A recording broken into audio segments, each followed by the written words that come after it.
Saya mewakili beliau mengucapkan terima kasih kepada tim panitia dari STIM Equicida yang sudah mau berkolaborasi bersama kami, dan juga kami mohon maaf jika dalam penyelenggaraan atau fasilitas-fasilitas kami masih ada yang kurang berkenan. Ya, mohon maaf karena beginilah kami, dan ini adalah kemampuan maksimal kami. Tapi saya harap ketika Bapak Ibu keluar dari tempat ini tidak ada hal-hal yang mengecewakan dari tempat ini. Dan semoga juga nanti kegiatan ini bisa berjalan lancar, dan tentu kita nanti katanya ada tour ke IKN, ya semoga nggak lama balik sampai ke sini kembali ya, karena perjalanannya cukup jauh dan kita bisa selamat sampai tujuan. Ya itu mungkin itu aja yang bisa saya sampaikan. Terima kasih semuanya. Assalamualaikum warahmatullahi wabarakatuh.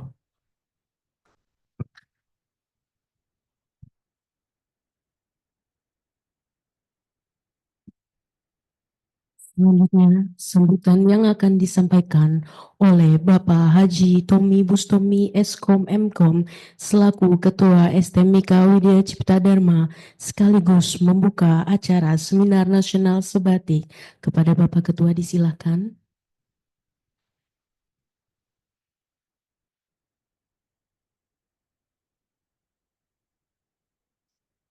Bismillahirrahmanirrahim.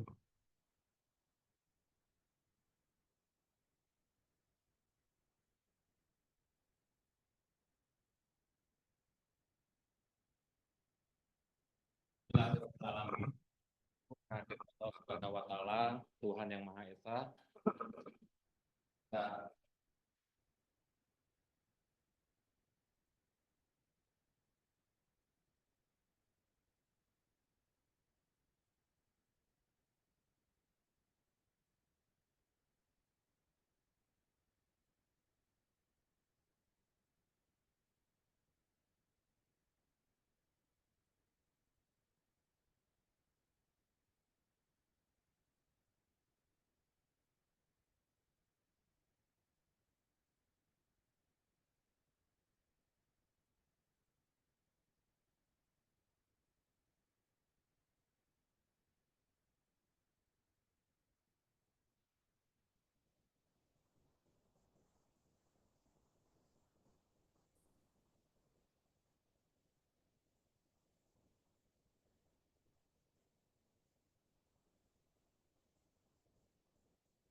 Bapak Asosiat Profesor Dr. Insinyur Jarod S. Suroso,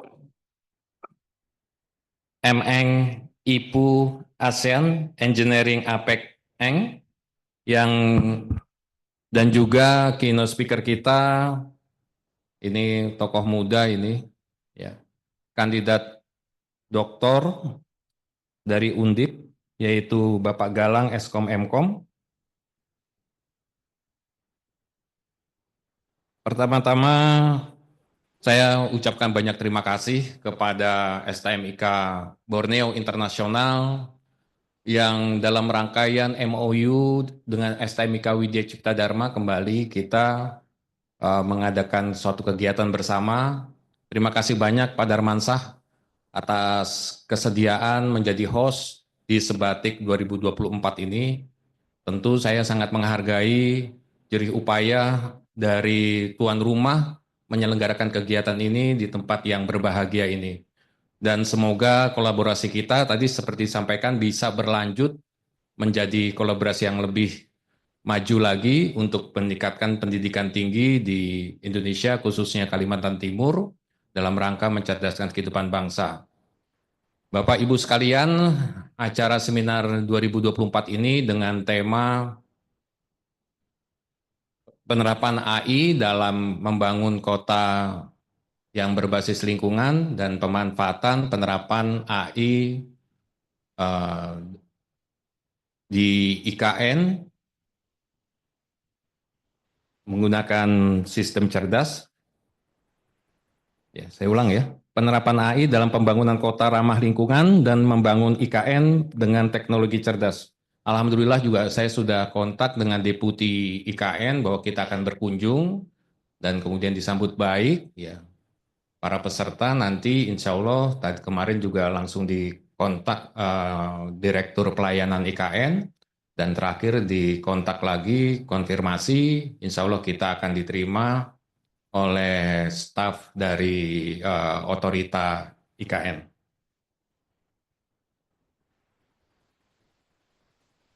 Seiring dengan perkembangan teknologi kecerdasan buatan yang telah menunjukkan potensi luar biasa dalam berbagai sektor, termasuk dalam pembangunan kota ramah lingkungan dengan pemanfaatan IT, kita diharapkan dapat mengoptimalkan penggunaan sumber daya, meningkatkan efisiensi energi, dan mengurangi dampak negatif dari lingkungan. Inovasi ini bukan hanya akan membantu kita dalam menciptakan kota yang lebih bersih dan nyaman, tetapi juga akan membuka peluang baru dalam menciptakan lapangan kerja dan meningkatkan kualitas hidup masyarakat. Hari ini kita akan mendengarkan pemaparan dari para narasumber, dari para ahli, praktisi di bidang AI, lingkungan, dan ilmu pengetahuan, teknologi. Saya berharap diskusi ini akan dapat memberikan wawasan yang mendalam serta ide-ide segar yang nanti dapat kita terapkan di kota kita masing-masing. Harapannya dengan kegiatan ini kita dapat memanfaatkan kesempatan juga untuk berkolaborasi. Insya Allah nanti kita jalin kolaborasi dengan Kendari. Mungkin tim kerjasama sudah bisa menyiapkan draft-draft kerjasamanya. Berbagi pengetahuan dan bersama-sama menciptakan solusi berkelanjutan. Kita yakin dengan semangat kolaborasi dan inovasi, kita dapat mewujudkan cita-cita kota ramah lingkungan yang kita impikan. Insya Allah selepas acara ini, sebagian peserta akan hadir mengikuti acara tur di IKN. Ya. Jadi Sebatik ini mungkin belum disampaikan tadi, awalnya itu sudah lama ada di Sdibik Wijaya Cipta Dharma dengan makna serba TIK atau serba informatika.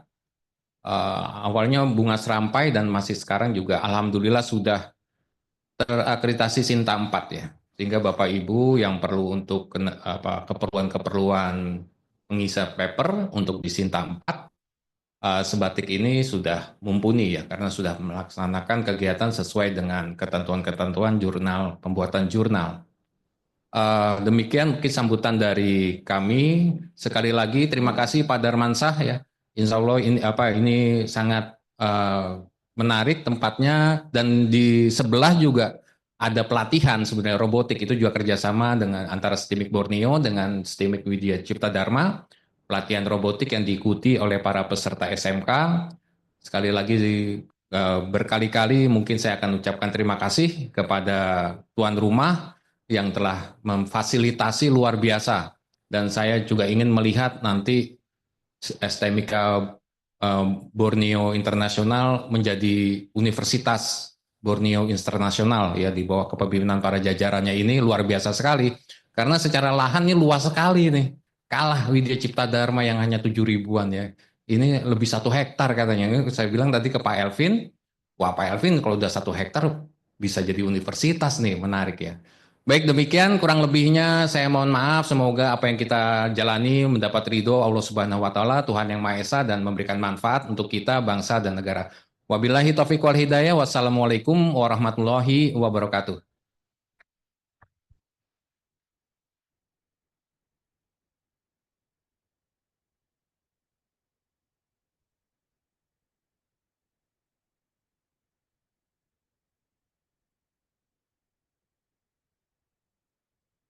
Terima kasih Bapak Haji Tommy Bustomi Eskom Mkom atas sambutannya.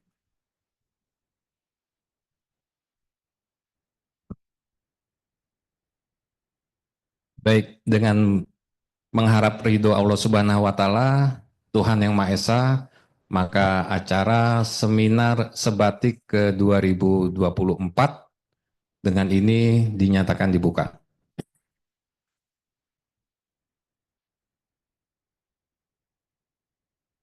Baik, terima kasih Bapak.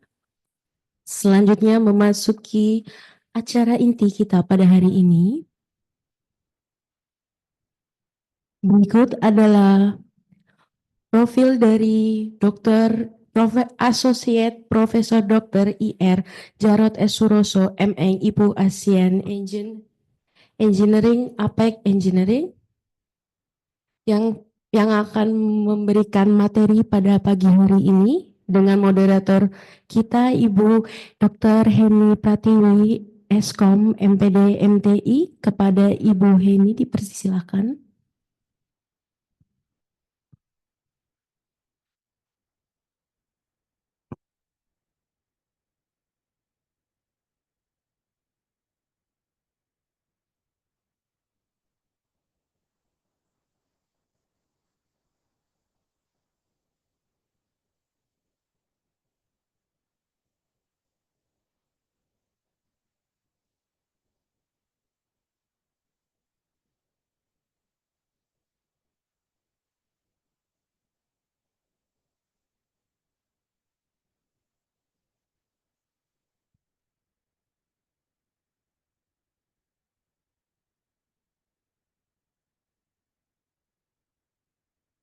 Baik, Bismillahirrahmanirrahim.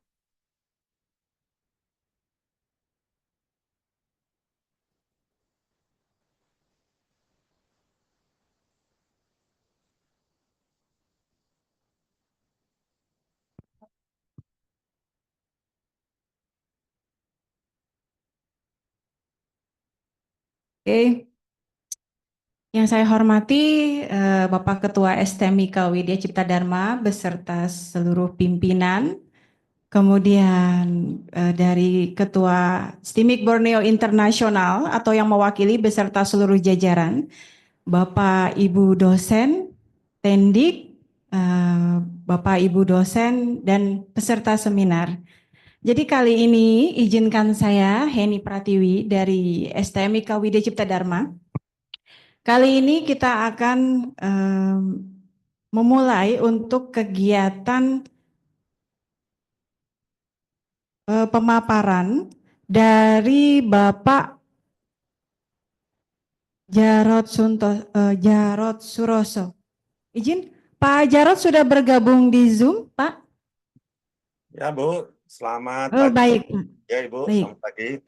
Izin sebelumnya saya membacakan CV Bapak terlebih dahulu ya, Pak.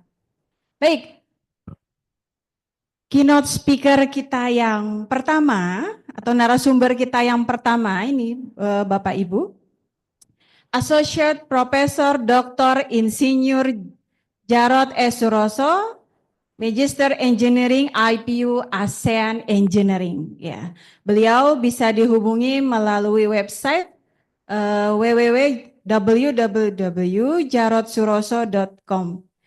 Beliau sarjana di Universitas Hasanuddin, kemudian pasca sarjana di ESIM Marcel France, kemudian doktor atau S3 itu di UNJ AMU Marcel French ya dengan jurusan Education Competitive Intelligence dari 2008 sampai dengan 2014. Nah, dengan penelitian Sinta yang cukup banyak, kemudian buku mulai dari inovasi dan teknologi, sistem multimedia. Kemudian HAKI-nya juga sangat banyak dan websitenya juga bisa diakses tadi Bapak Ibu. Baik, mari kita langsung mendengarkan pemaparan dari Bapak Dr. Jarod Suroso. Bapak mohon izin pemaparannya selama 30 menit. Silakan Pak. Baik. Eh, Assalamualaikum warahmatullahi wabarakatuh. Selamat pagi, Bapak-Bapak sekalian. Salam sehat semuanya, salam sejahtera buat kita semua. Oke, izinkan saya share screen ya Bu ya. Mungkin saya diberikan akses untuk share screen, Ibu. Baik.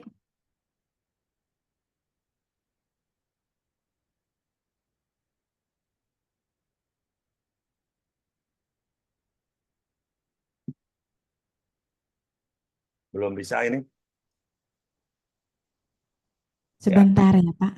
Oke, sudah ya. Oke, saya mau share screen dulu ya.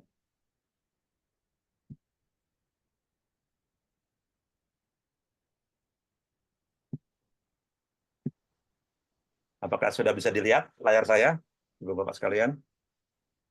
Sudah Bapak, silahkan. Suara saya terdengar dengan baik ya? Terdengar dengan jelas Bapak. Baik, selamat pagi Bapak sekalian ya.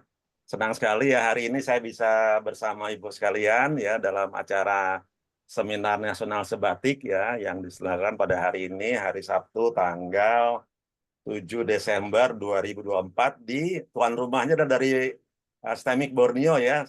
Salam kenal dan juga senang sekali bisa bertemu dengan Bapak Ibu sekalian dari tuan rumah STEMIC Borneo dan juga organisasi dari STEMIC Widya Cipta Dharma. Wah, luar biasa ya. Saya sudah sering ke Balikpapan, tapi belum pernah ke kampus-kampus. Baik, ya. Hari ini saya akan coba memaparkan satu topik yang memang menjadi materi yang memang sudah disiapkan oleh panitia terkait dengan artificial intelligence yang menjadi topik bahasan utama dari seminar sebatik pada tahun 2024 ini. Oke, cuma kali ini karena memang kita semua dari dunia pendidikan, maka saya akan memfokuskan bagaimana artificial intelligence dalam pendidikan, ya, terutama nanti terkait dengan pengembangan IKN kita ya, Ibu Kota Nusantara kita yang memang tidak jauh dari Balikpapan ini. Saya dengar sudah ada beberapa kampus yang sudah mulai operasional di sana, ya, apakah nanti nggak tahu nih apakah STEMIC Borneo ataupun STEMIC Widya Cipta Dharma ini akan membuat satu kampus dengan program studi di luar kampus utama ya PSDKU yang mungkin nanti bertempat di IKN juga nanti akan menjadi satu tantangan lagi ya, terutama untuk kita semua yang berkecimpung dalam dunia pendidikan. Oke, sebelum kita mulai, saya punya waktu tadi setengah jam ya Bu ya. Iya Pak, 30 Baik, menit. Nanti ya, dilanjut sesi tanya jawab. siap. Jadi kurang lebih sampai jam setengah 10 WIB Bu, atau setengah 11-nya WITA ya Bu Iya ya. betul. Kami 10.30. Baik, sebelum dimulai mungkin tadi sudah disampaikan tentang profil saya ya, background pendidikan saya dan seterusnya. Ini ada di sini juga ada beberapa buku yang memang sudah pernah saya tulis dan juga sekarang sudah terbit ya, ada ISBN-nya. Ini terutama saya banyak menulis tentang buku ajar yang memang untuk konsumsi para mahasiswa, khususnya untuk mahasiswa di bidang IT ya, Information Technology ataupun juga IS, Information System. Di samping buku ajar, saya juga beberapa kali menulis buku-buku yang sifatnya best practice untuk kegiatan penelitian, pengabdian masyarakat, dan juga beberapa buku yang sifatnya populer ya. Saya punya buku beberapa terkait dengan drone, terkait dengan robot, terkait dengan ini ada hibah penelitian inovasi untuk dosen ya. Dan juga ada satu lagi buku yang terbaru yang sudah saya terbitkan, yaitu tentang teknologi AI dalam pendidikan. Ini bahasa Indonesia dan sudah terbit di salah satu penerbit. Silakan Bapak Ibu googling saja teknologi AI dalam pendidikan, Jarod Suroso, pasti akan dapat ya. Oke, yang berminat silakan dibeli dari penerbitnya. Ini beberapa buku-buku yang pernah saya tulis. baik itu saya tulis sendiri maupun dengan mitra kawan-kawan dosen lainnya. Ini beberapa HKI ya, hak atas kekayaan intelektual yang pernah saya terbitkan. Oh ya, tentang buku saya mungkin sudah punya lebih daripada 20-an buku ya, 20 sekian buku ya. Kalau HKI ini ada lebih dari 30-an, mungkin 30 HKI yang nanti mungkin Bapak Ibu yang pengen lihat bisa cek di Sinta ya Bapak Ibu ya. Sekarang itu dunia sudah sangat global ya. Kita buka Sinta aja kita tahu profil seseorang tuh. Terutama kalau dosen dan juga peneliti yang ada di Indonesia. Ini website saya ya, website saya yang memang saya buat sudah cukup lama, ini lebih dari 20 tahun yang lalu ya, jarotsurso.com. Silakan Bapak Ibu lihat dan juga melihat profil dan juga portofolio yang saya miliki ya. Oke, saya perkenalkan sendiri juga, saya saat ini menjadi dosen tetap di Pradita University ya, atau Universitas Pradita yang ada di daerah Sumarekon Serpong di Provinsi Banten. Bapak Ibu silakan kalau datang ke Jakarta ataupun ke Serpong silakan mampir ke kampus kita di Pradita University di daerah Sumarekon Serpong, di Gading Serpong.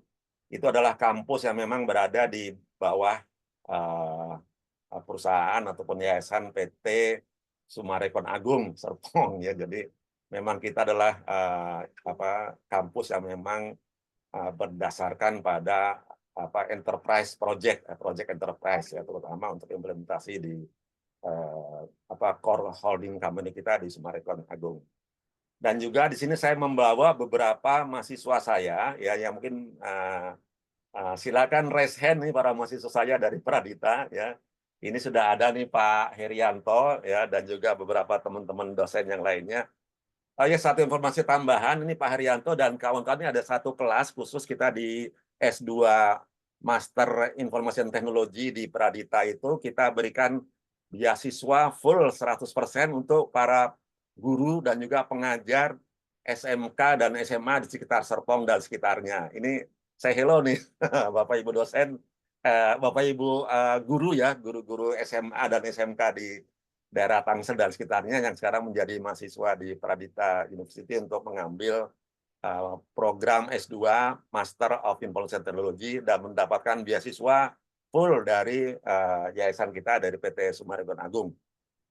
Dan juga saya membawa juga beberapa mahasiswa ya, satu kelas juga ini yang menjadi mahasiswa saya di Pradita University untuk S2 juga yang memang sebagai mahasiswa reguler. Ini ada satu kelas juga sekitar 25 orang S2 ya, yang saat ini saya mengajar mata kuliah di kelas ini adalah untuk mata kuliah AS Risk and Audit. Oke, mudah-mudahan mahasiswa saya yang juga submit paper ini bisa diterima ya di jurnal Sebatik ini dan menjadi jurnal pertama mungkin ya dari mahasiswa kita yang memang mungkin yang background-nya adalah guru dan juga para mahasiswa S2 yang memang belum punya publikasi sebelumnya, ini menjadi publikasi pertama. Dan hal yang mungkin perlu dibanggakan ya, para mahasiswa ini sudah membuat satu jurnal, paper dalam jurnal yang memang sudah menggunakan implementasi AI dalam pendidikan. Jadi Bapak Ibu nanti dalam paparan saya ini kita akan menjelaskan tentang bagaimana AI atau artificial intelligence itu bisa digunakan dalam pendidikan. Ya, terutama untuk kasus ini adalah bagaimana menggunakannya dalam pembuatan paper atau jurnal dengan menggunakan teknologi AI. Oke, itu saja introduction-nya. Ini agendanya yang akan saya bawakan sampai kurang lebih setengah jam ke depan adalah pertama tentang revolusi industri 4.0. Ya mungkin kita semua sudah kenal, tapi kita juga akan melihat lagi flashback. Sebetulnya apa sih hakikat daripada revolusi industri 4.0? Yang kedua terkait dengan digital transformation dan juga artificial intelligence terutama dalam education, termasuk di ujungnya kita akan perlihatkan bagaimana implementasi penggunaan AI dalam pendidikan dan juga tantangan ke masa depannya. Nah, untuk itu mungkin saya akan mengajak Bapak Ibu sekalian melihat satu YouTube yang bisa memberikan gambaran bagaimana implementasi AI itu dalam pendidikan. Ini kalau boleh saya buka ini, apakah sudah bisa dilihat ya? Bentar. Belum, Pak. Nah, ya. Kalau ini apakah bisa dilihat ya? Share screen saya yang video YouTube. Kalau untuk video belum. Belum ya, sebentar. Saya share screen lagi ya, saya ulang ya. Saya stop dulu share screen-nya. Nah, mohon izin. Kita screen di YouTube bisa kayaknya. Yang mana nih share screen-nya ini? Sebentar, Bu.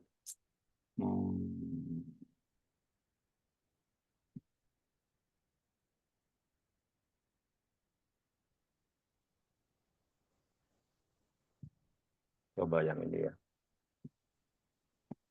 Nah, sekarang apakah sudah dilihat? Sudah ya, tapi bukan YouTube ya. Bukan, Bapak. Bukan YouTube, sebentar. Ini caranya gimana ya? Sebentar. Saya share screen, tapi yang mana ya?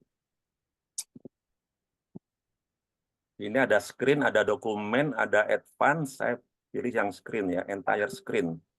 Entire screen bisa nggak ya? Nah, apakah sudah bisa dilihat? Terlihat, Bapak. YouTube saya ya. Oke, baik. Ini ada satu contoh bagaimana AI itu bisa membantu dari seorang bapak dan seorang anak ya. Ini YouTube dari Khan Academy, Bapak Ibu. Silakan kita tonton sebentar ya. Mungkin durasinya agak panjang, sekitar 3,20 menit, tapi kita lihat depannya aja lah. Of Khan Academy, and I'm also the author of a new book about artificial intelligence and education called Brave. Maaf, bisa didengar suaranya YouTube saya? Terdengar. Terdengar ya, saya lanjutkan ya. Words. And OpenAI invited myself and my son Imran here to try out some of their new technology. So we're curious about how good it might be at tutoring someone in math on Khan Academy. So let's get it started. It's loading up. All right, make sure you can see our screen. Actually, in this one. Hello there.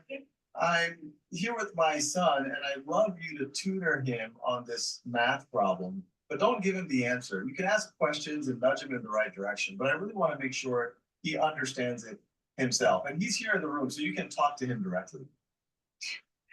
Of course, I'd be happy to help. Let's look at the problem together.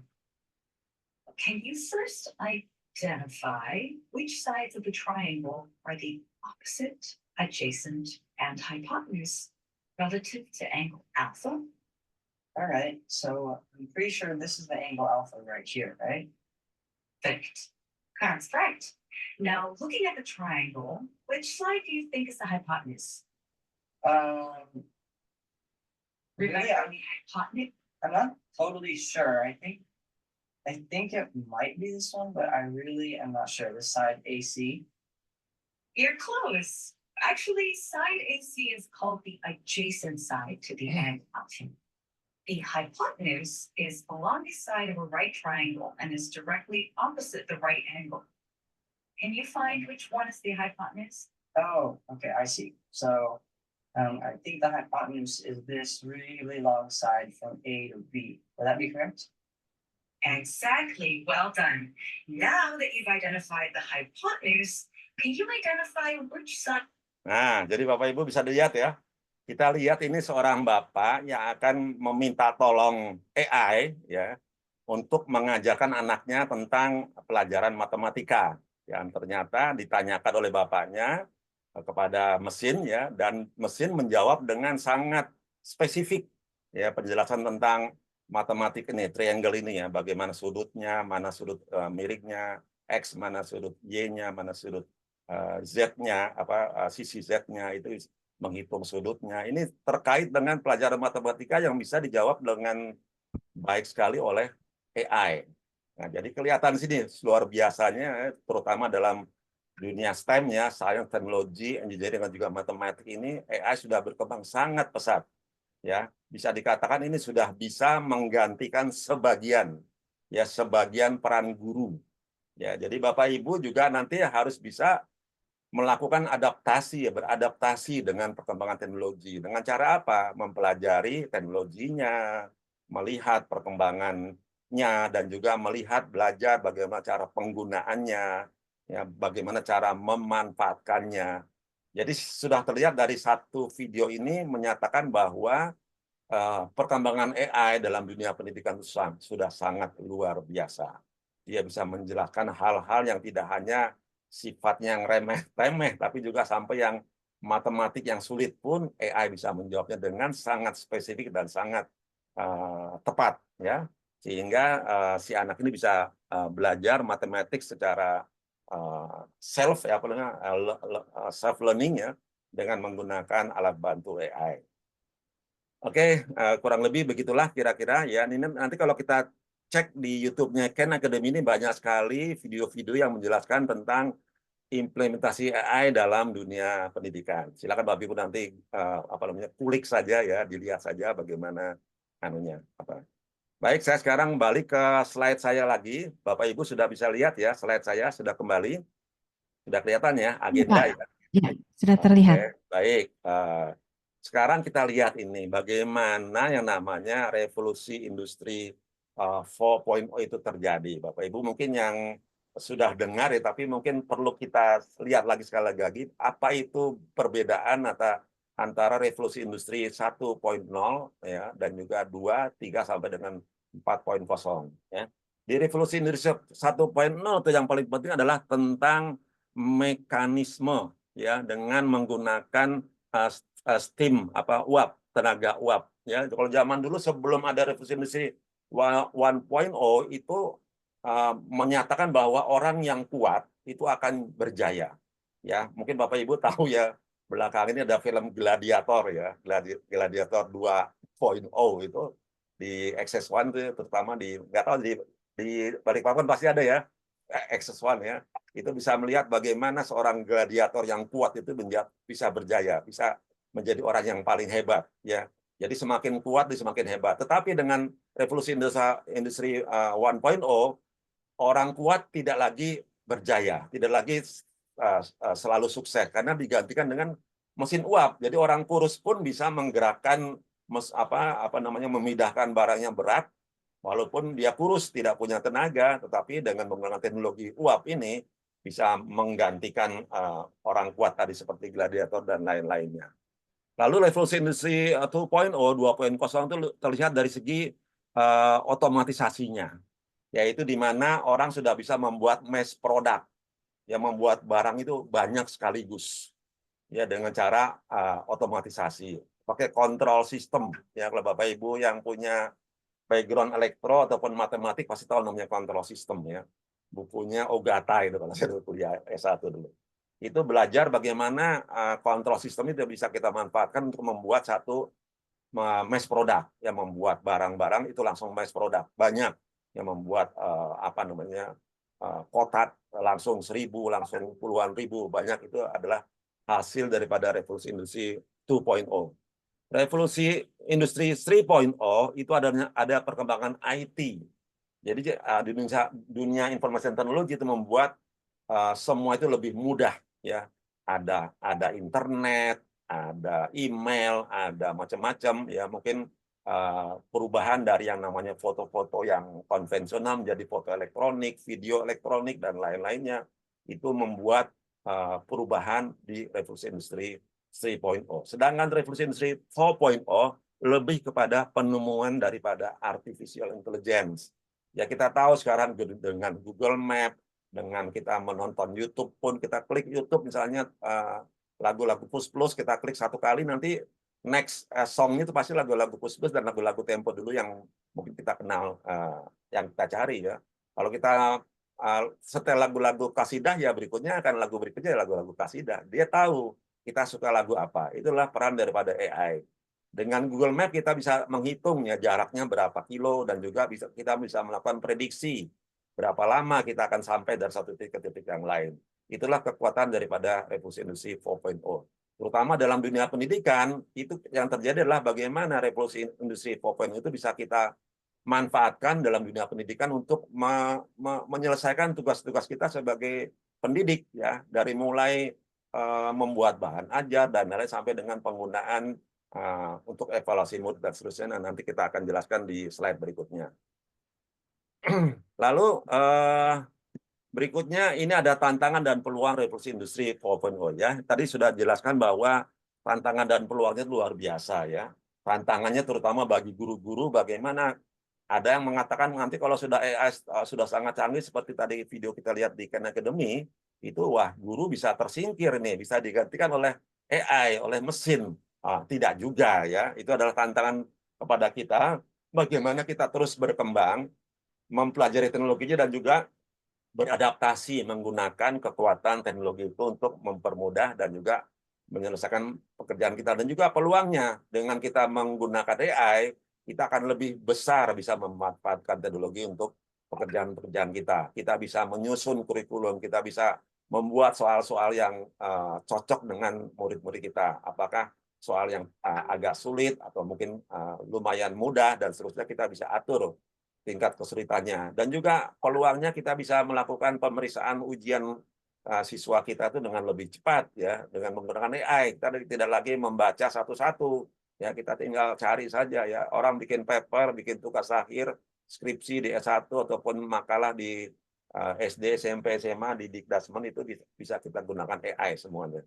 Itu adalah tantangan dan peluang daripada berkembangnya revolusi industri 4.0. Nah, terkait dengan arah kecenderungan ke kecerdasan artifisial ini banyak macam-macam ya. Ini kecenderungan perkembangannya seperti ini ya. Ada yang terkait dengan tenaga kerja TIK, ya ICT worker, ICT enable worker, lalu AI worker dan AI enable worker ini perlu kita arahkan ke sana ya. Bagaimana kita bisa mendidik baik itu di tingkat Dikdasmen maupun di tingkat Dikti, pendidikan tinggi ya, bagaimana kita menciptakan calon-calon tenaga kerja ya yang memang mumpuni dan memang sesuai dengan perkembangan teknologi. Lalu tantangannya untuk universitas termasuk kita semua adalah bagaimana kita bisa membuat kampus kita menjadi ICT based university ya. Jangan lagi pakai absensi manual tanda tangan, jangan lagi bikin tugas ditulis tangan ya, jangan lagi hal-hal yang sifatnya mungkin teknologi yang sudah usang kita masih gunakan saat ini ya. Kita harus bisa AI based university ya. Kalau perlu semua tugas-tugas kita arahkan mahasiswa kita atau siswa kita itu menggunakan AI. Jadi Bapak Ibu sudah tidak zamannya lagi melarang mahasiswa kita atau siswa kita menggunakan ChatGPT misalnya. ChatGPT itu adalah hal yang sangat membantu kita untuk membuat atau mendapatkan ide daripada topik yang akan kita teliti ataupun kita akan buat ya. Kita siapkan mahasiswa kita bisa terampil menggunakan ChatGPT, tapi tidak sekedar copas ya. Kita harus arahkan bahwa ada teknologi-teknologi yang bisa mendapatkan ide dengan cepat, tapi juga humanize ya, tidak AI based tapi humanize. Nanti kita lihat ya beberapa ininya caranya. Lalu ini Transmogital kampus dari Pradigital 1.0 ke kampus pintar 4.0, 5.0. Ya, jadi Bapak Ibu yang mungkin berkecimpung di perguruan tinggi ini bisa arahkan kampus-kampus kita menjadi kampus pintar 5.0. Apa itu kampus pintar 5.0? Kita lihat itu perbedaannya dari kampus 1.0 yang sifatnya pradigital ya, ini hanya menggunakan teknologi sederhana, papan tulis, buku catatan ya, itu sangat jadul ya. Itu di 1.0 ya. Belajar di kelas, dosen sebagai sumber ilmu ya. Jadi siswa kita hanya mengandalkan dari gurunya saja ya. Guru bilang ke kiri, kita ke kiri. Guru bilang ke kanan, kita kanan ya. Ya, jadi siswa-siswanya hanya mencontoh gurunya. Itu tidak salah juga, tetapi itu adalah teknologi yang sudah usang ya. Kita tidak hanya bisa mengandalkan guru, tapi harus mencari sumber-sumber knowledge dari tempat lain. Lalu muncul kampus 2.0 Siluit ya. Ini setiap mata kuliah sudah berdiri sendiri. Jadi materinya itu tidak bisa di fleksibel kita arahkan. Ada listriknya, ada proyektor, itu sudah mulai ini kurang lebih kalau di kampus kita ini ya tahun-tahun 80-an 90-an kali ya kita sudah mulai pakai slide proyektor ya. Ini semi elektronik ya. Lalu untuk kampus 3.0 terintegrasi sudah mulai ada namanya Open Education educational resources ya, ada internet, ada LMS. Ini juga berkembang ya, tapi masuk ke kategori kampus 3.0 integrated ya, terintegrasi ya. Sudah pakai LMS tapi tidak belum terlalu bisa menjangkau resource-resource yang bervariasi. Lalu kampus 4.0 cerdas ini sudah pembelajaran sesuai konteks lingkungan ya. Ini sudah masuk kepada Internet of Things ya, bagaimana memanfaatkan IoT untuk pembelajaran materi pembelajaran kita di kampus ataupun di sekolah ya. Kita sudah pakai CCTV, kita sudah pakai internet, kita sudah pakai Zoom mungkin ya. Ini ya, tapi itu masih yang 4.0. Bagaimana untuk kampus yang 5.0? Nah, ini sudah personalisasi materi dan juga alur belajarnya dan juga sudah menggunakan AI. Ya, Bapak Ibu nanti bisa menggunakan AI macam-macam ya, misalnya bikin paper ya, bisa menggunakan ChatGPT, bisa menggunakan apa namanya Google Bard ya, Google Bard itu juga sama seperti ChatGPT yang bisa menjelaskan tentang hal-hal yang kita ingin tahu ya. Dan juga kita sudah bisa menggunakan Turnitin ya untuk mengecek similarity atau plagiarism-nya, atau kita menggunakan originality.ai ya. Lalu kita setelah tahu similarity-nya cukup besar, kita harus merubah yang tadi sifatnya AI based menjadi humanized ya, sifatnya human ya, tidak lagi AI, sehingga kalau nanti dicek oleh Turnitin akan tingkat similarity-nya mendekati 0 ya, hampir 0 ya, mungkin 2, 3 atau hampir 0, bisa jadi 0 juga. Itu adalah pemanfaatan daripada AI dalam pendidikan bisa kita gunakan. Nah, lalu definisi kampus pintar 5.0 itu sebetulnya didefinisikan sebagai tempat di mana perangkat dan aplikasi menciptakan pengalaman atau layanan baru dan memfasilitasi efisiensi operasional. Jadi kita tidak lagi menggunakan apa namanya sumber daya yang sifatnya disediakan oleh kampus, tapi kita sudah bisa memanfaatkan semua layanan yang baru yang ada di internet dan juga aplikasi AI yang ada. Di antaranya apa? Integrasi teknologi digital ke dalam proses pembelajaran. Ya, nanti Bapak Ibu siapkan mata kuliah ataupun bahan ajar yang tidak hanya ada PPT-nya, tidak hanya ada lecture note-nya, tidak hanya ada soal-soal bank soalnya, tapi juga melengkapi dengan integrasi teknologi digital ya, bisa melihat daripada riset-riset terdahulu ya, nyambung dengan scopus.com, nyambung dengan simagojr.com ya, nyambung dengan researchgate.com ya, sehingga bisa memperluas wawasan siswa-siswa dan juga mahasiswa kita lebih jauh dan bisa mempelajari updating riset ataupun kemajuan materi-materi yang sedang mereka pelajari. Juga ada teknologi komputasi jaringan telah membuat kehidupan kampus lebih mudah bagi mahasiswa. Juga ada teknologi sekarang memungkinkan universitas mengumpulkan informasi, mengukur penggunaan dan seterusnya ya, dan seterusnya itu bisa juga ada penggunaan teknologi Wi-Fi dan IoT. Ini juga sudah menjadi prasyarat bagi penyelenggaraan kampus pintar 5.0, smart campus ya. Sedangkan implementasi AI for Education sendiri ini sudah 29 ya. Mungkin 2 menit lagi mohon izin ya Bu moderator ya. Ini kita bisa arahkan AI untuk education dari berbagai macam lini ya. Bapak Ibu yang sedang menyiapkan silabus atau namanya sekarang RPS ya, rencana pembelajaran semester, itu sekarang sudah bisa memanfaatkan AI. Bagaimana membuat silabus yang baik, lalu bagaimana menghubungkan dengan benchmarking yang kita buat. Misalnya kita punya mata kuliah Introduction to IT misalnya, Introduction to Information Technology ya. Kita pengen tahu di kampus MIT misalnya di Amerika itu pelajaran Introduction to IT itu seperti apa, bukunya apa, kita bisa kaitkan dengan itu ya.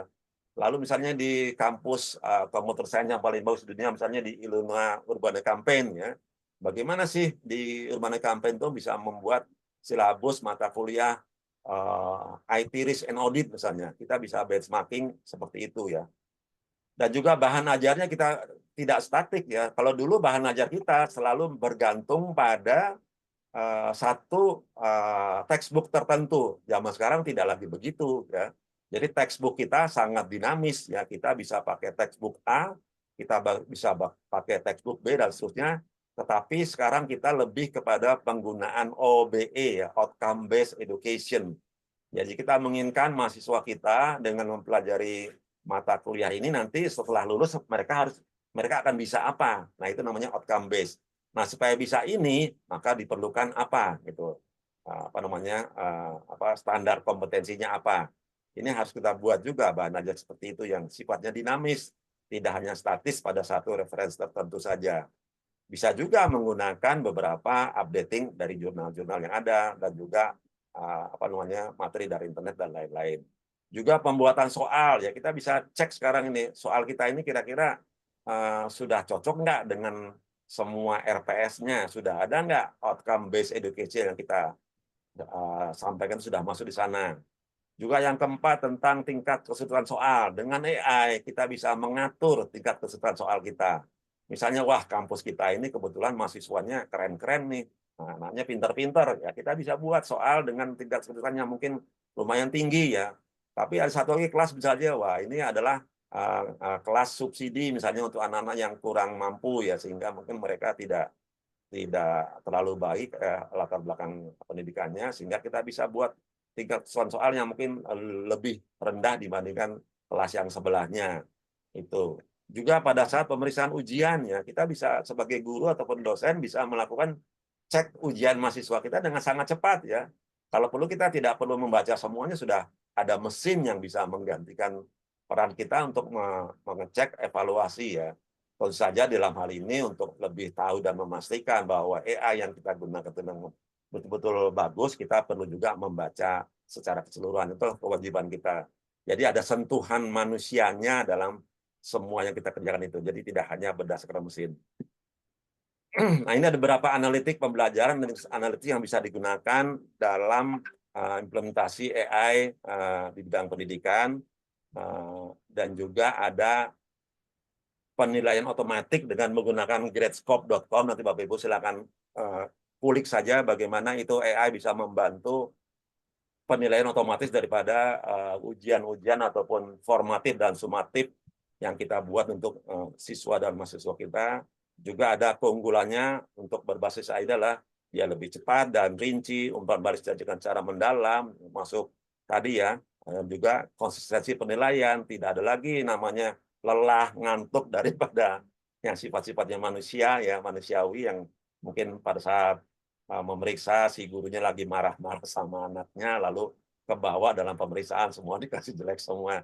Nah, dengan AI tidak ada gitu-gituan, semuanya adalah konsisten penilaiannya.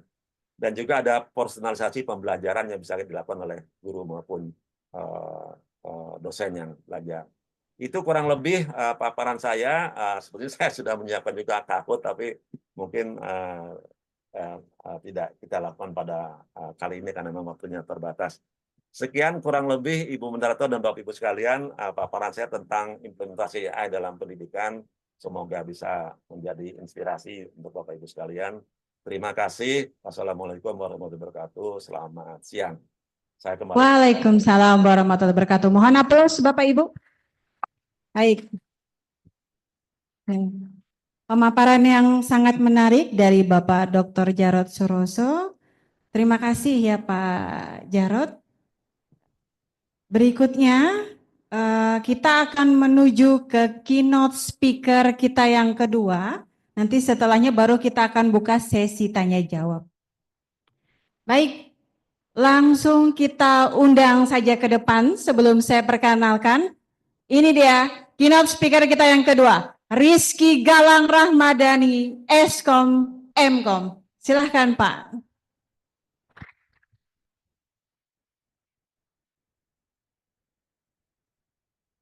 Baik.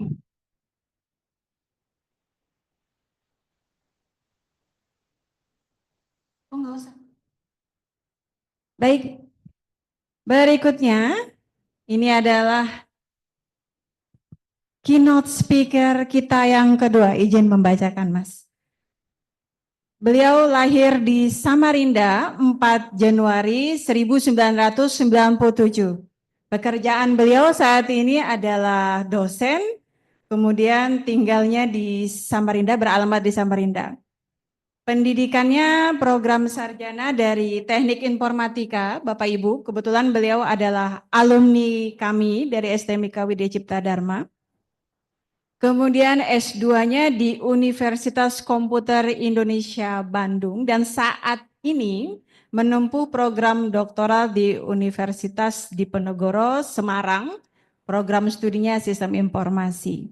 Kemudian beliau banyak mengikuti pelatihan dan sertifikasi, jadi skillnya sudah mumpuni sekali nih. Keahliannya di bidang enterprise arsitektur, kemudian TOGAP, Tata Kelola Sistem Informasi, Digital Marketing. Saat ini aktivitasnya juga guru, dosen, dan wirausaha, luar biasa. Jadi mari kita langsung saja dengarkan pemaparan dari beliau. Silakan Pak. Bismillahirrahmanirrahim. Bapak Ibu, saya izin untuk duduk saja ya, karena saya tidak bisa melihat di layar.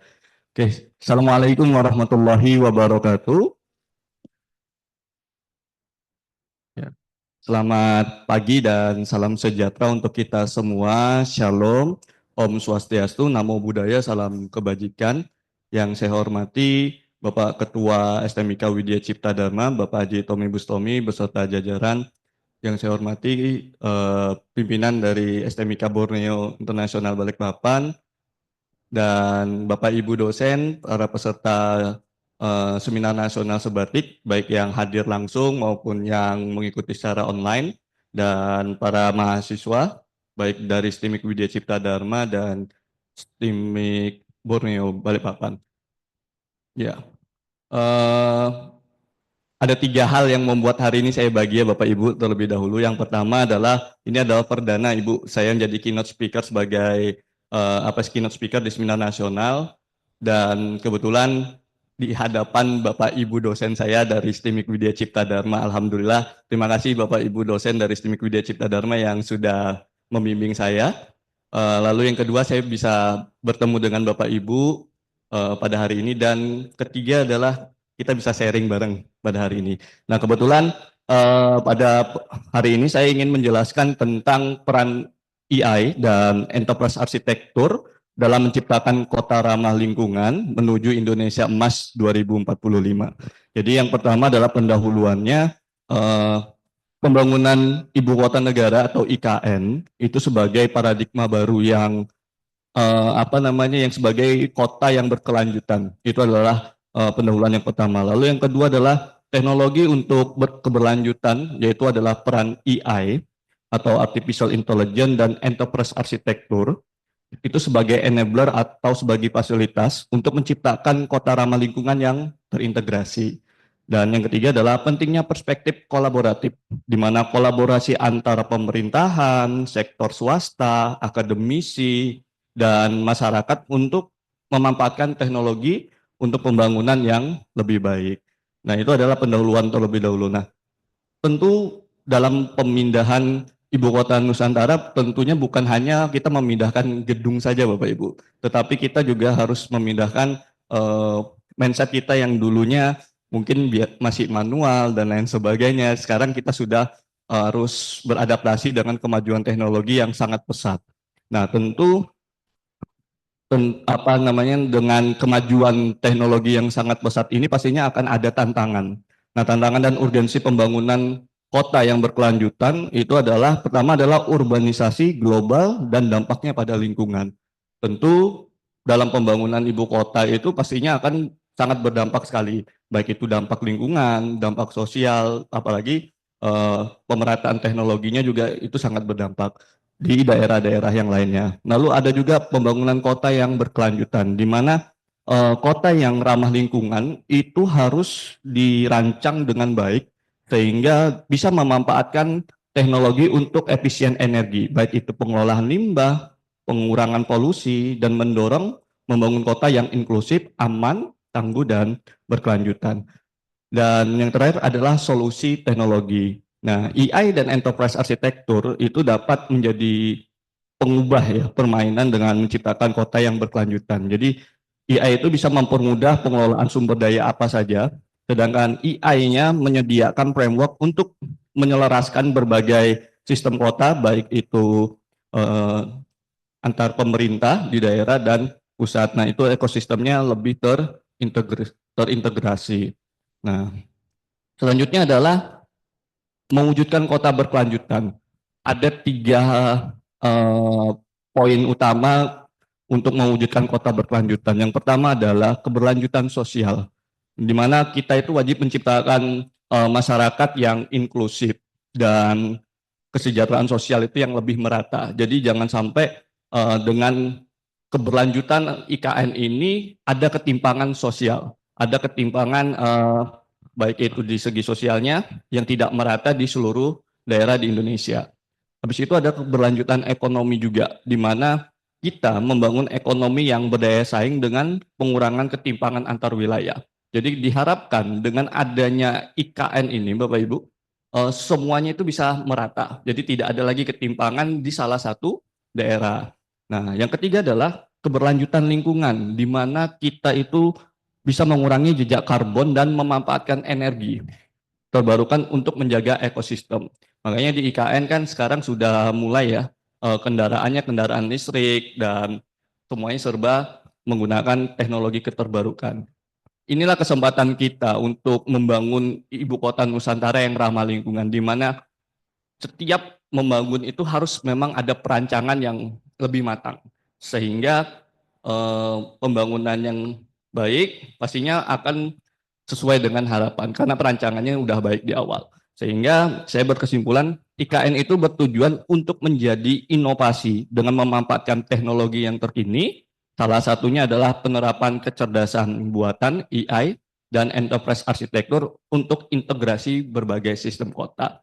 Jadi harapannya kota-kota di Indonesia itu sudah semuanya bisa menjadi kota yang cerdas atau smart city. Jadi bukan hanya di IKN saja, tetapi harapan saya dampaknya adanya di IKN di Kalimantan Timur itu bisa berdampak di seluruh kabupaten kota di Kalimantan Timur itu sendiri, khususnya di bagian di Penajam Pasir Utara. Nah, itu sangat berdampak sehingga di wilayah tersebut bisa menjadi apa ya, teknologinya lebih dominan lah berkembangnya. Nah, selanjutnya adalah peran kecerdasan buatan dalam pembangunan IKN. Jadi AI itu adalah sebagai solusi keberlanjutan, di mana yang pertama adalah smart city solution, di mana AI itu dapat digunakan untuk mengelola sumber daya secara lebih efisien, yang tadi saya sudah sebutkan, seperti pengelolaan lalu lintas, baru pengurangan emisi, dan perencanaan kota berbasis data. Nah, apalagi di Indonesia kan sudah mulai menerapkan satu pintu data kalau tidak salah. Nah, semuanya sudah sistem berbasis elektronik, itu sudah mulai perpresnya kalau tidak salah tahun 2012 sudah dikeluarkan, yaitu di Indonesia sekarang sudah menggunakan sistem pemerintahan berbasis elektronik, Bapak Ibu. Jadi di daerah-daerah manapun sekarang semuanya sudah menggunakan elektronik. Nah, selanjutnya adalah pengelolaan energi. Dengan AI, IKN itu bisa memonitor dan mengoptimalkan penggunaan energi, di mana meningkatkan efisien penggunaan listrik dan mengurangi pemborosan energi. Jadi dengan adanya AI ini, pengelolaan energi itu lebih efisien dan sangat ramah lingkungan.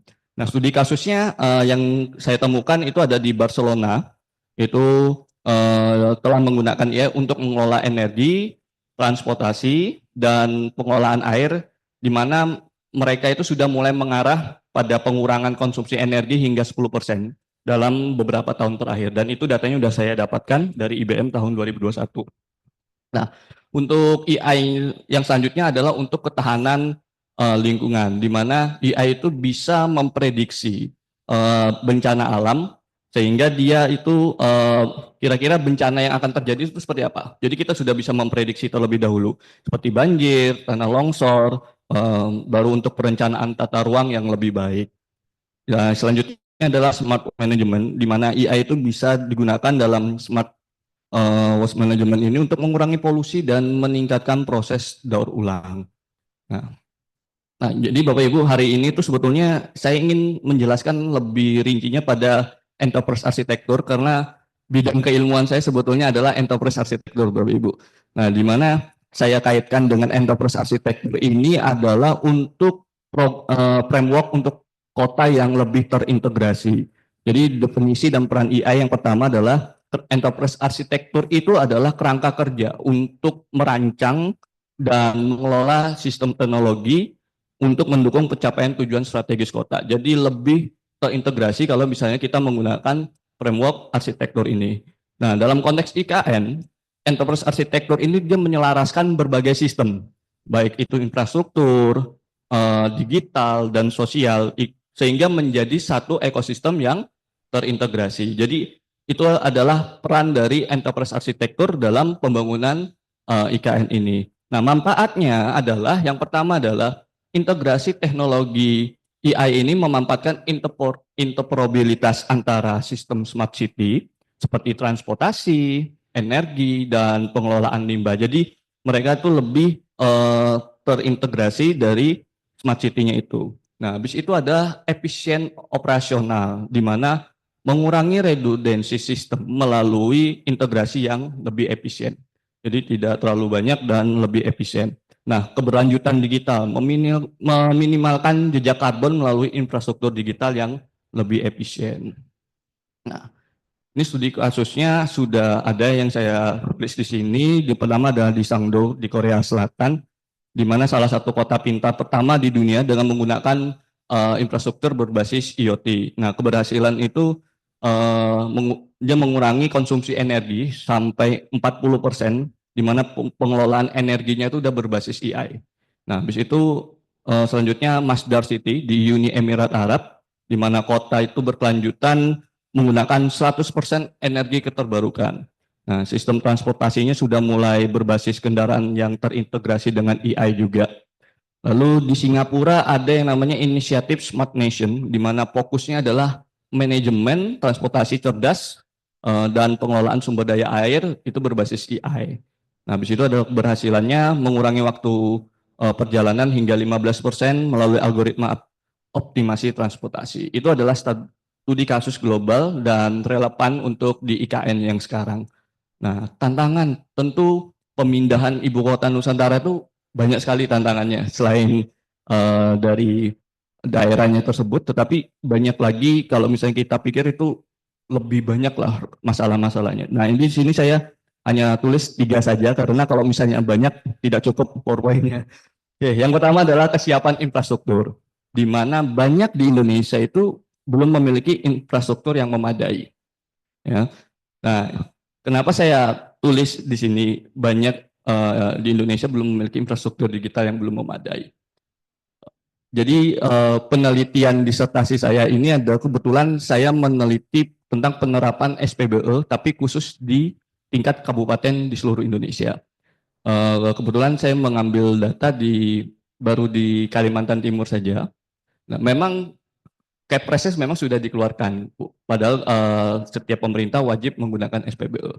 Cuma terjadi permasalahan kalau di lapangan. Itu kalau misalnya di tingkat kabupaten, di tingkat kecamatan kadang-kadang masih terjadi masalah. Nah, sehingga masih belum ada yang namanya infrastrukturnya yang belum siap dan jaringan internet yang kurang merata di setiap daerah. Dan itu menjadi kendala-kendala tentang penerapan SPBE yang ada di Indonesia. Nah, mungkin di kabupaten atau di kota internetnya lancar, tetapi udah masuk di wilayah kecamatan atau di desa, kadang-kadang internetnya tidak ada. Nah, sehingga infrastruktur di Indonesia itu masih, saya bilang khususnya untuk di IT-nya itu masih belum merata. Nah, ini menjadi tantangan bagi pemerintah yang sekarang, bagaimana cara di daerah di Indonesia itu bisa diterapkan seluruhnya terkait tentang teknologi ini.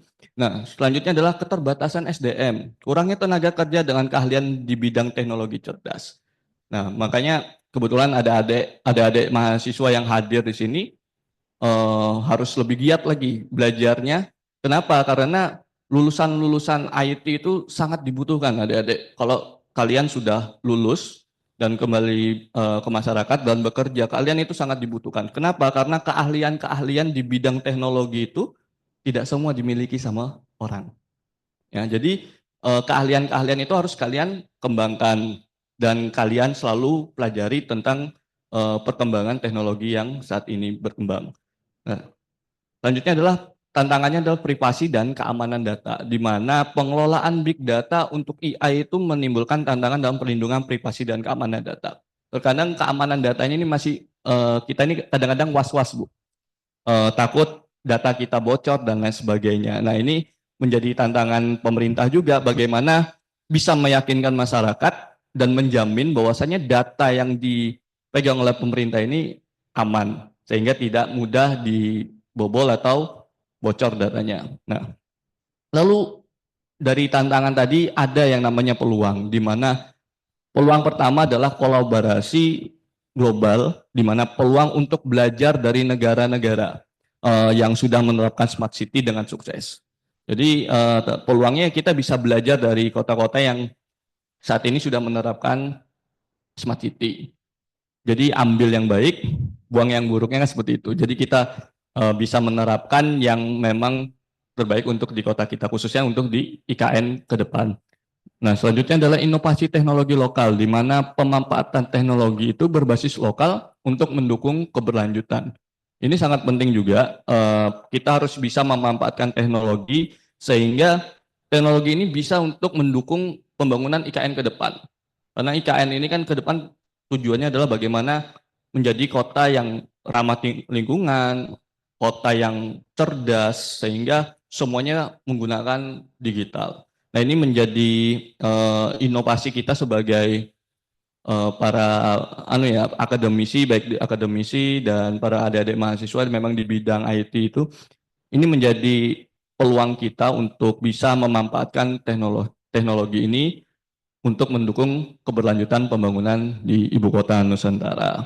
Nah, kesimpulannya yang pertama adalah pembangunan IKN ini memang membutuhkan integrasi antara teknologi cerdas dan desain kota yang berkelanjutan. Kalau bagi saya, kalau misalnya desain kotanya bagus tetapi tidak ada integrasi antara teknologinya, ya akan sia-sia. Tapi lebih bagusnya lagi kalau misalnya teknologi cerdas dan desain tata kotanya itu saling terintegrasi, sehingga harapan kita IKN yang ramah lingkungan dan menjadi kota yang cerdas itu bisa terlaksana dengan baik. Nah, selanjutnya adalah AI memungkinkan pengelolaan sumber daya yang efisien, sedang enterprise arsitektur menyediakan kerangka kerja untuk menciptakan kota yang terintegrasi secara holistik. Nah, rekomendasinya ada 3, saya masukkan di sini. Pertama adalah investasi pada infrastruktur digital. Nah, mengembangkan jaringan teknologi yang mendukung penerapan AI dan enterprise arsitektur itu sendiri. Lalu kedua adalah pendidikan atau pelatihan sumber daya manusianya, sehingga meningkatkan kapasitas tenaga kerja dalam teknologi keberlanjutan. Ini baik pendidikan di kampus, baik sertifikasi dan pelatihan-pelatihan. Nah, ketiga adalah kolaborasi multi pihak. Bagi saya tidak bisa hanya pemerintah saja yang memindahkan ibu kota, tetapi kita harus ada kolaborasi antar swasta, akademisi, sehingga apa yang kita harapkan untuk menjadikan IKN ini sebagai kota yang ramah lingkungan dan sebagai kota cerdas itu bisa lebih cepat dan lebih terrealisasinya. Nah, mungkin itu ya yang bisa saya sampaikan, kurang lebihnya saya mohon maaf karena materi saya ini saya buat sangat sederhana dan mudah-mudahan bisa bermanfaat untuk Bapak Ibu dan rekan-rekan semua. Saya akhiri, wassalamualaikum warahmatullahi wabarakatuh.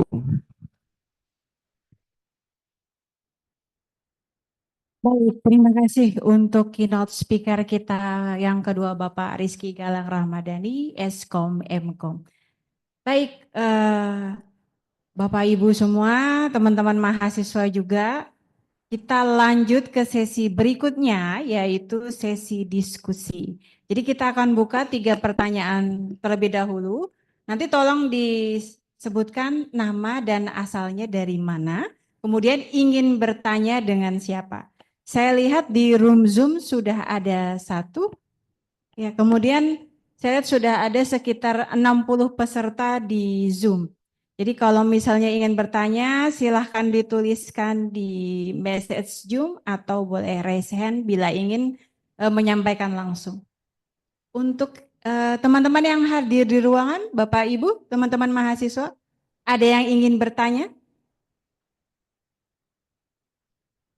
Saya tanya Bu Eni, Pak Nur Oh, Sobat. silakan Pak. Ini ingin bertanya dengan siapa nanti? Silakan Pak. Saya. Ya, silakan Pak. Oh ya. Assalamualaikum warahmatullahi wabarakatuh. Terima kasih Waalaikumsalam warahmatullahi wabarakatuh. pada moderator. Terima kasih pada Pak Jarod, juga Pak Galang yang memberikan materi sangat bagus sekali.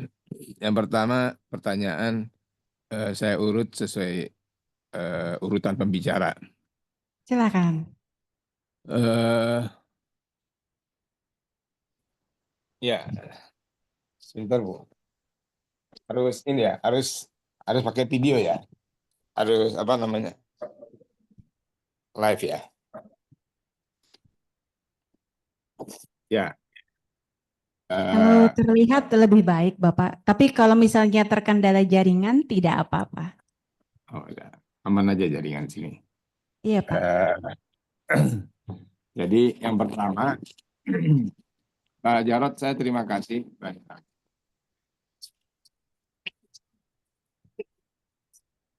Dalam bidang AI. Pertanyaan saya, ini sepertinya nanti akan ada masalah Pak, tentang ketika kita menggunakan nggak semuanya memiliki basic pengetahuan di hukum, gitu. Pertanyaannya, menurut Pak Jarod ini bagusnya baik kalau saya lebih setuju mungkin digunakan AI, teknologi AI ini untuk para mahasiswa. Ya, kalau untuk tingkat SMA, SMK atau SD, SMP saya kira belum ya. Apalagi yang terbaru kita dengarkan di Australia tidak diperkenankan pegang gadget usia 16 tahun baru boleh gitu. Yang pertama. Jadi dampaknya secara AI apakah tidak ada gitu? Yang pertama. Yang kedua, pada Mas Galang, Mas Galang,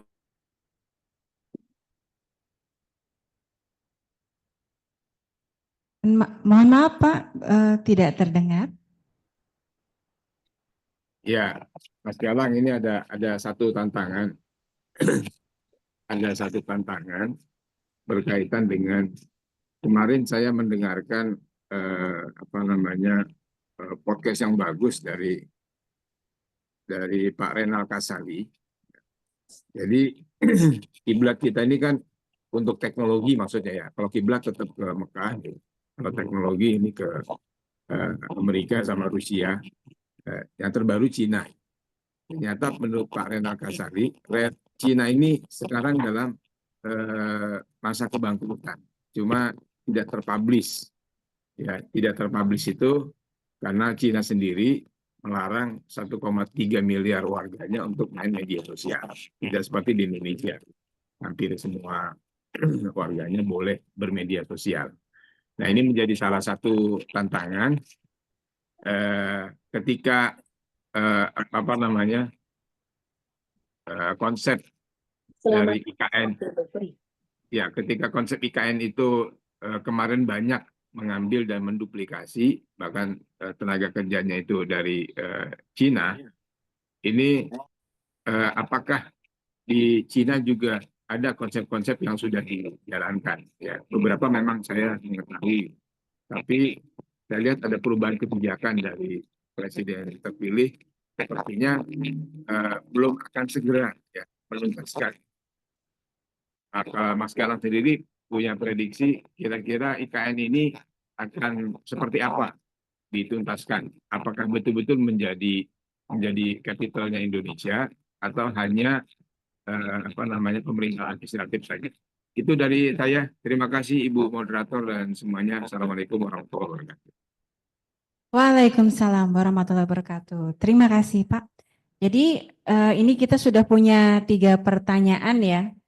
Karena satu ada pertanyaan di Zoom ke Pak Jarod terkait pembuatan buku yang menggunakan citasi IA apa. Baik, kita langsung untuk menjawab. Pak Jarod masih Baik. bersama kita? Ya, Bu. Siap. Baik. Bapak bisa langsung dijawab untuk pertanyaan Bapak Dr. Haji Nur Soba dan Bapak Haji Fajar Fahrudin Eskom Mkom. Silakan Pak. Ya. Baik, terima kasih Bu Moderator atas waktunya. Oke, Assalamualaikum, selamat siang, selamat pagi untuk Jakarta, untuk Pak Dr. Nur Sobah ya, salam kenal ya Pak ya. Oke, luar biasa ini Pak, jadi pertanyaannya sangat menukik tentang bagaimana penggunaan AI terutama untuk pendidikan dan juga menjadi masalah kalau diterapkan pada Dikdasmen kali Pak ya. Mungkin tadi Bapak bilang mungkin lebih cocok kalau di pendidikan dikti ya, pendidikan tinggi mungkin ya lebih cocok AI ya. Sebetulnya para pakar ini yang tadi sudah dijelaskan ya oleh Pak Nusoba, Pak Dr. Nusoba, para pakar itu memang terbagi dua ya. Ada menyatakan bahwa waduh untuk anak-anak pendidikan dasar kayaknya tidak terlalu perlu ya menggunakan teknologi AI ini. Kita pakai yang tradisional aja ya, seperti pendidikan di pesantren itu sangat tradisional ya, di mana seorang murid di pesantren itu bukan menghamba ya, berguru kepada kiainya atau ustadznya, lalu diajarkan tentang hal-hal yang menurut kiai atau ustadz itu bagus ya, sehingga si murid itu tidak lagi mencari alternatif ilmu dari luar ya, hanya kepada kiai ataupun gurunya. Itu sebetulnya nggak salah juga ya, tetapi ada sebagian lagi yang berpendapat bahwa yang namanya teknologi itu, khususnya teknologi AI itu seperti pisau. Ya, jadi pisau itu memang bisa digunakan buat hal-hal negatif, bisa menusuk orang, ya, bisa melukai orang, ya. Tetapi pisau juga bisa digunakan buat hal-hal yang positif, buat ngupas mangga, ya, buat ya macam-macam, termasuk juga pada saat-saat tertentu bisa digunakan buat membela diri ya kalau diserang oleh binatang buas dan lain-lain. Jadi sebetulnya terserah Bapak Ibu sekalian kita mau masuk yang mana ya. Dua-duanya benar ya. Kalau dirasa mungkin di satu tempat tertentu seperti di pesantren ya, lebih banyak mengambil dari gurunya juga boleh ya. Tetapi juga sekarang di pesantren-pesantren modern terutama di Gontor itu sekarang mereka sudah banyak menggunakan teknologi, misalnya belajar tentang tafsir Al-Quran itu tidak lagi pada satu kitab saja, tapi pada beberapa kitab, dan bahkan juga para santrinya disarankan untuk mulai belajar menggunakan internet. Jadi ada alternatif sumber-sumber ilmu atau knowledge yang lain. Ya, seperti itu. Tapi kalau saya sendiri lebih kepada bagaimana kita bisa memanfaatkan, dalam tanda kutipnya, memanfaatkan teknologi itu menjadi sesuatu yang memang bermanfaat buat kita, mempercepat kerja kita, menjadi lebih efisien dan lebih efektif. Jadi kata kunci bagaimana kita bisa adapted ya, beradaptasi terhadap perkembangan teknologi. Kita manfaatkan itu untuk keperluan kita supaya kita lebih efektif dan efisien dalam pekerjaan soal-soal kita. Nah, sebetulnya hal-hal ini sudah sangat sering kita diskusikan ya, terutama Bapak Ibu silakan googling saja, masuk ke YouTube ya. Silakan cari podcast ya. Saya punya podcast dengan beberapa mahasiswa kita ya terkait dengan teknologi AI dalam pendidikan ini, terutama untuk di kelas spesial kita. Jadi di kita ada kelas spesial untuk para guru-guru dan juga kepala sekolah yang ada di sekitar kampus-kampus kita ya. Bapak Ibu bisa silakan cermati beberapa podcast yang sudah kita buat ya. Masuk ke YouTube, ketik saja podcast Pradita atau podcast Jarod Suroso atau podcast AI ataupun digital transformation. Itu akan dapatkan beberapa podcast yang memang narasumbernya adalah para praktisi pendidikan dari tingkat Dikdasmen ya, para guru dan juga kepala sekolah itu. Silakan dicermati, ada hal-hal yang seperti yang ditanyakan Pak Nur tadi ya, Pak Dr. Nur tadi bisa dilihat dari situ. Dan juga sedikit menjawab tadi ya, saya ingin sedikit promosi ya Bapak Ibu. Nah, Bapak Ibu yang mungkin agak kepo ya, ingin tahu tentang kepo bahasa Betawi ya. Kepo tentang teknologi AI dalam pendidikan, Bapak Ibu silakan buka Shopee ya.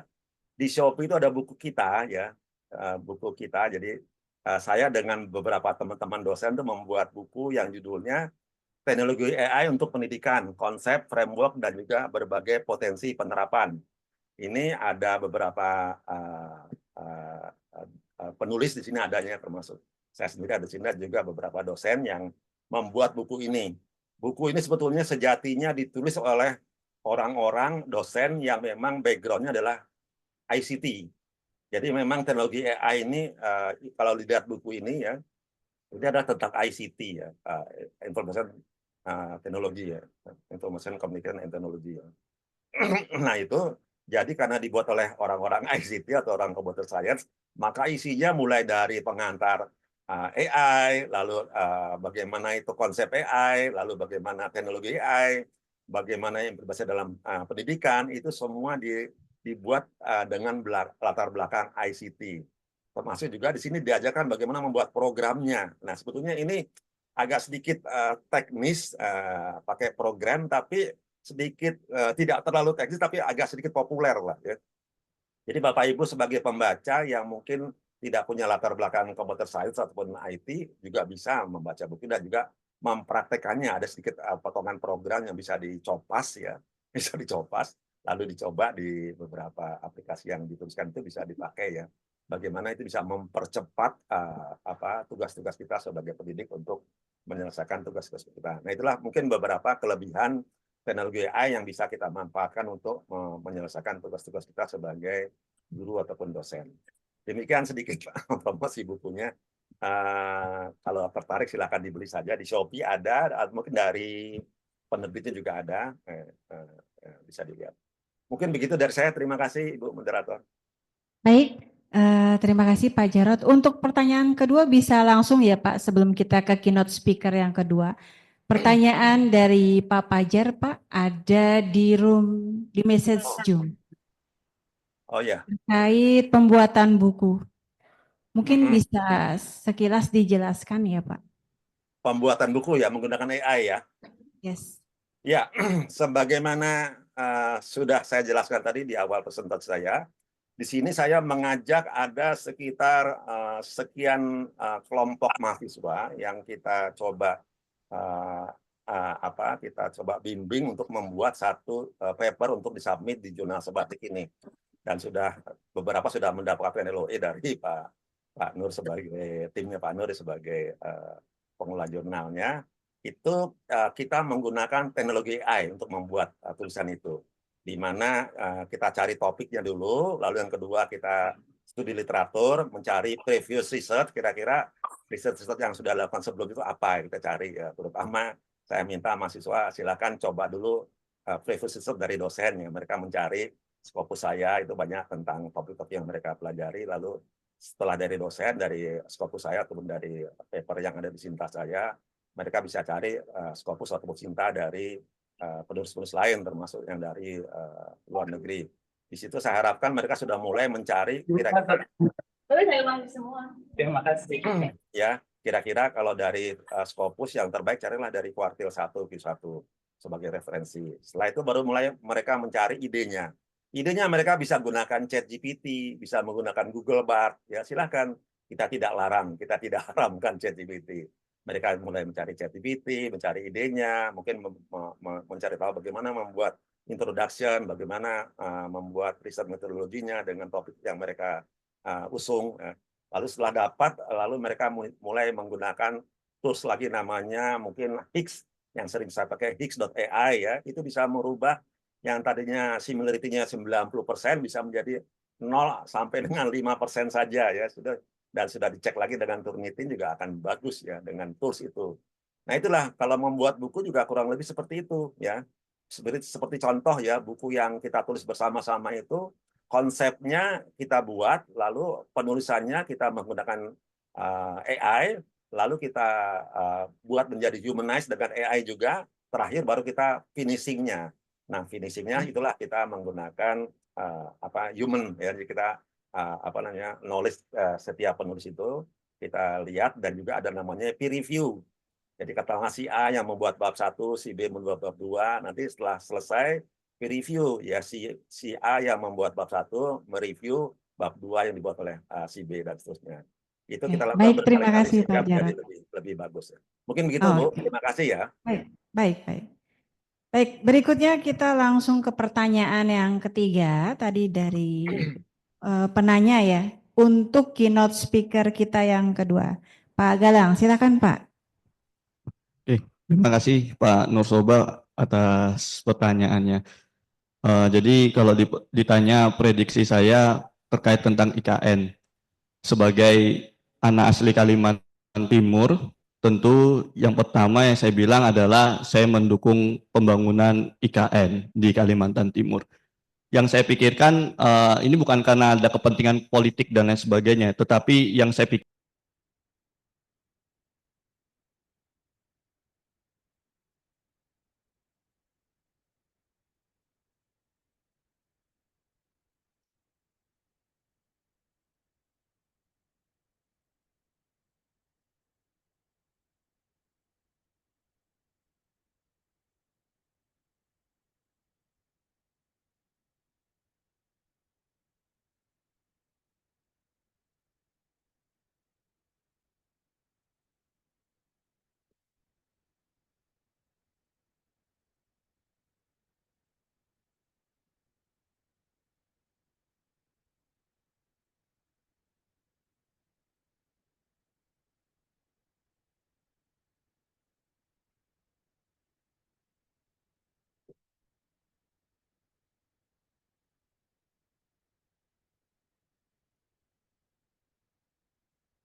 Ramah lingkungan di Indonesia, insya Allah pada tahun 2045 dengan memanfaatkan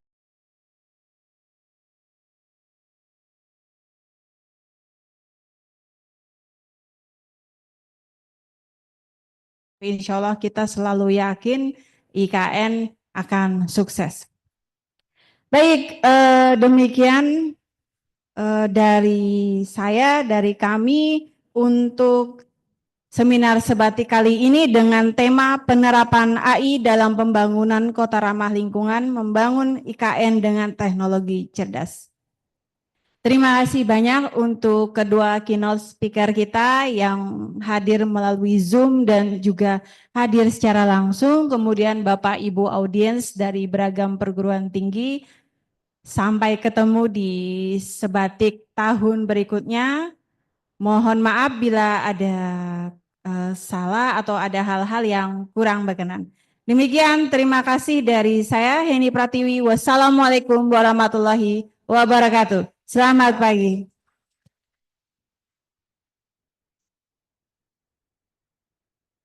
Terima kasih Ibu Heni. Selanjutnya, pemberian sertifikat dan cindamata kepada moderator dan narasumber. Kepada Bapak Salman dan Bapak Tommy, dipersilakan.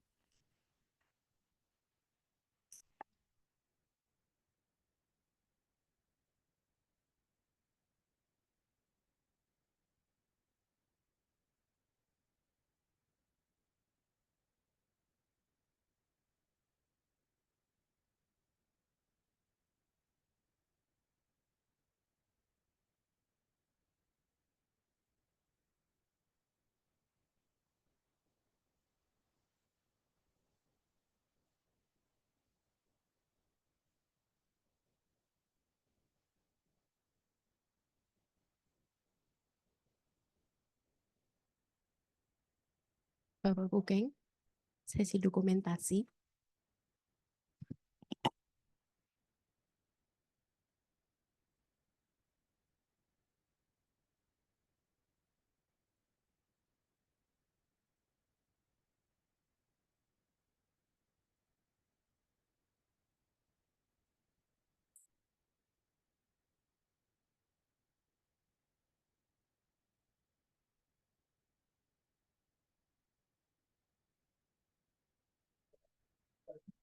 Satu, dua, tiga.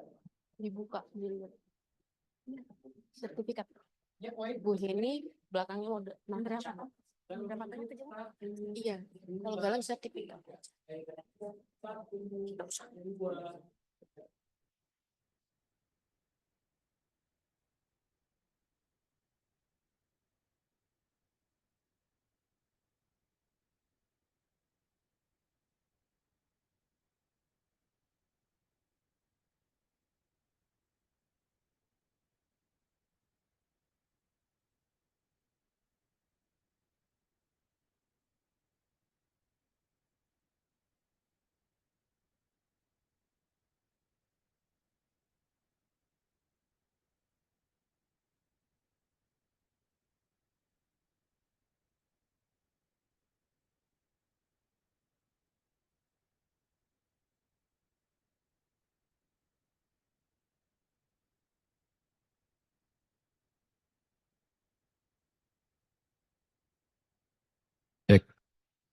Ya, tadi pembicara adalah alumni dari STMK Wicida, sekarang lagi menempuh S3 di Undip ya Mas ya. Baik ya. Selanjutnya kepada penyerahan sertifikat dan cindamata secara simbolis untuk Bapak Jarot. Untuk diwakilkan saja Bapak Ibu. Iya. Iya, terima kasih Pak Prof. Jarot atas waktunya memberikan keynote speaker dan pemaparan materi. Puji Tuhan, Alhamdulillah STMK Widya Cipta Dharma memang juga sudah melakukan MOU dengan Universitas Pradita University melalui tim Humas Ibu Ria. Salam untuk tim Humas Internasional Pradita University di tahun 2022 kalau tidak salah. Waktu itu Pak Rektor adalah Pak Prof. Eko Indrajit, dan semoga kehadiran Bapak di tengah Seminar Nasional Sebatik 2024 juga turut mengisi MOU STMK Widya Cipta Dharma dengan Pradita University. Berikut sertifikatnya mohon izin diserahkan secara simbolis ke narasumber, ke moderator, Ibu moderator, ini nanti tolong ditindaklanjuti dengan tim panitia untuk disampaikan ke Bapak Profesor Jarot. Oh, ini punya Ibu. Oh, oh ya, ada di Zoom ya sertifikatnya. Terima kasih sekali lagi Prof. Jarot. Semoga apa yang disampaikan menjadi berkah untuk kita semua.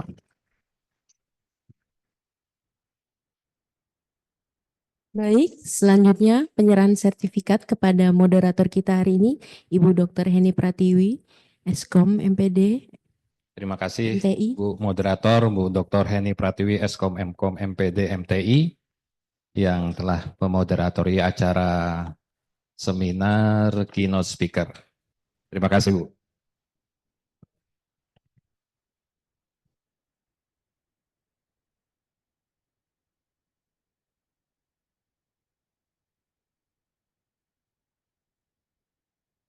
Baik, terima kasih.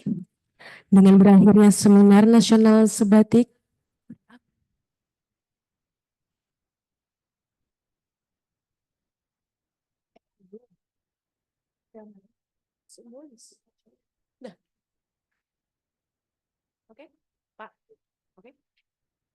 Baik, dengan berakhirnya Seminar Nasional Sebatik 2024 dengan tema penerapan AI dalam pembangunan kota ramah lingkungan, membangun IKN dengan teknologi cerdas. Maka selesai sudah rangkaian acara kita hari ini. Saya Regina, selaku pembawa acara mengucapkan terima kasih atas kehadiran saudara-saudara sekalian. Dan mohon maaf sebesar-besarnya jika sekiranya ada kata-kata yang kurang berkenan. Semoga kita dapat berkumpul kembali dalam agenda kegiatan serupa di kesempatan lain. Akhir kata, billahi taufiq wal hidayah. Wassalamualaikum warahmatullahi wabarakatuh. Untuk selanjutnya sesi MOU akan saya serahkan kepada Bapak Ahmad Farizal Pukeng.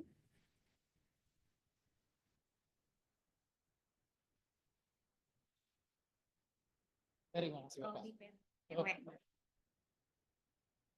To love around everywhere you are, to everyone you see. All we need Baik, baik. Baik, mohon izin Bapak Ibu, dalam rangkaian kegiatan sebatik ini tadi telah disampaikan oleh MC bahwa kita juga kehadiran tamu dari luar Pulau Kalimantan, yang mana dari Bapak Ibu dihadiri oleh rekan-rekan Ibu Zulfiah dari Universitas Halu Oleo. Dan dalam rangka ini juga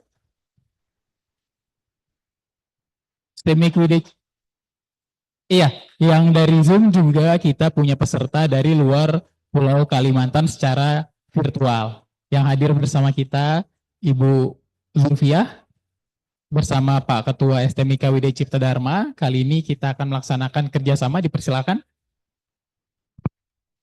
Ya. Ibu. when feelings show. I'll be on the road, so our love can grow. Just tell me where you are, so I can see the signs straight across the line. Oh.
be my home.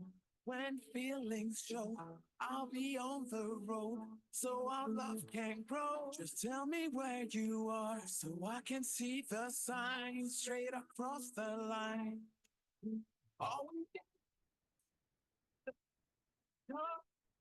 don't need the money on the phone.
This country is my house. Everywhere I go, I see friends in the crowd. Just spread the love around.